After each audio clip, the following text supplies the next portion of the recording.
연구소 기업 혹시 들어보셨습니까? 말 그대로 연구소가 보유한 기술을 출자해 회사를 설립하는 형태를 말하는데요. 기술 개발에 그치지 않고 정부 차원에서 상용화까지 지원하겠다고 합니다. 원자력 연구원에서 출발한 벤처 회사의 경우가 좋은 본보기가 되고 있습니다. 방사선이나 항암 치료 환자들이 가장 두려워하는 것은 바로 면역 조혈 기능이 손상된다는 사실입니다. 때문에 이와 같이 손상된 면역 조혈 기능을 회복시켜주는 물질에 대한 연구 개발도 활발합니다. 한국원자력연구원이 개발에 성공한 이 생약 물질은 방사선과 생명공학을 결합한 융합기술의 결정체입니다. 융합기술을 이용해 당귀와 청궁 등 생약제에서 우수 성분만을 추출해 이를 다시 조합해 만든 신물질입니다. 각각의 효능을 가지고 있는 생약제를 그대로 사용하는 대신 추출물끼리 조합해 새로 만든 일종의 복합물입니다. 대개의 경우 방사선을 받으면 면역, 소화, 조혈 기능 세포들이 손상되는데 이때 세포 손상을 억제하는 생약 복합물을 투여할 경우 주요 기능을 빠르게 회복시킬 수 있다는 겁니다. 실제 암 환자들에 대한 임상시험 결과 면역세포 회복과 염증 부작용 억제 효능이 입증됐고 특히 노약자나 만성질환자에게 효과가 높았습니다.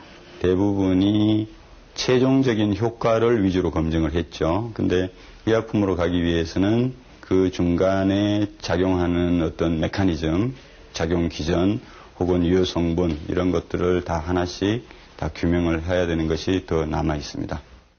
면역 조혈 기능 장애의 효능이 높은 이 생약 복합물 특허 기술은 현재 벤처회사에 이전돼 상품으로 나온 상태입니다. 지난 2004년에 정부 출연 연구기관인 원자력연구원이 기술을, 기업은 자본을 각각 출자한 겁니다. 여기서 탄생된 제품이 바로 액상 형태로 만들어진 건강식품과 화장품. 이전받은 기술을 응용해 당귀 등 생약제에서 나온 혼합 추출물로 만든 상품들입니다. 면역 기능을 개선하는 데 효능이 있는 건강식품의 경우 식품의약품안전청의 인증을 받아 시중에 판매 중입니다. 특히 건강에 대한 관심이 급증하면서 경기 침체 속에서도 매출은 꾸준히 상승하고 있습니다. 다이어트 식품이라든지 뭐 당뇨에 좋은 식품 이런 걸 저희들이 생산을 해가지고 건강 기능성 식품 업체라든지 안 그러면 소재 전문 업체로 저희들이 계속 이렇게 커 나가려고 그렇게 생각하고 있습니다.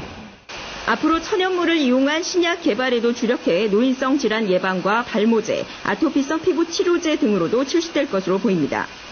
현재 기능성 식품에 대한 국내 시장 규모는 1조 2천억 원, 또 세계 시장은 130조 원으로 추산되고 있어 이번 제품 개발로 인한 국내외 파급 효과는 더욱 커질 것으로 전망됩니다.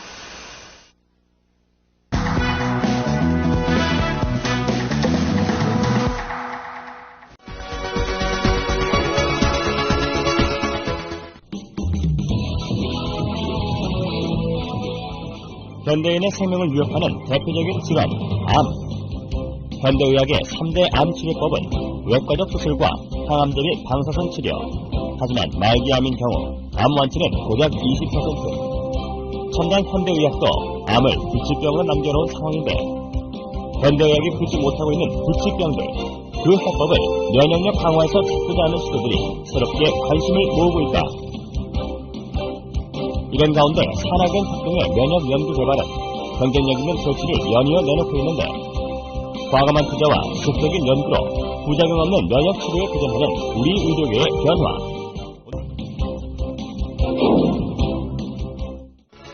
천연 생약제에서 추출한 성분으로 만든 항암 기능성 식품이 국내에서 처음으로 개발돼서 이르면 이달 안에 시판될 예정입니다. 주용호 기자가 전합니다.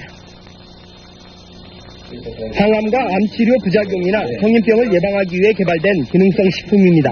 해모힘과 해바통으로 이름 지어진 이들 식품은 생체 손상을 막고 조혈과 면역 증진, 생체 조직의 재생을 촉진하는 기능을 발휘합니다. 이러한 효능을 입증하기 위해 쥐에게 암세포를 투여해봤습니다. 암세포가 계속 전이되는 왼쪽 쥐와는 달리 기능성 식품을 투여한 오른쪽 쥐에서는 암세포 억제 효과가 나타났습니다. 이번에 개발된 이 두 기능성 식품은 해바라기와 당귀 등 우리의 전통 한약재에서 그 성분을 추출했습니다. 생명공학과 방사선 기술로 천연생약제를 조합해 새로운 복합 물질을 만드는 방식을 썼습니다. 각각의 성분들을 분리를 해서 그것의 각각의 효능을 검증한 다음에 효능을 극대화할 수 있게 다시 그 성분들을 재구성한 겁니다. 종전의 천연생리 활성물질은 항암 효능에 한계가 있고 독성까지 강했습니다. 하지만 이번에 개발된 항암 기능성 식품은 여러 성분을 조합해 효능을 높이고 독성은 없앴습니다. 이들 항암 기능성 식품은 원자력 병원 등에서의 임상시험과 병행해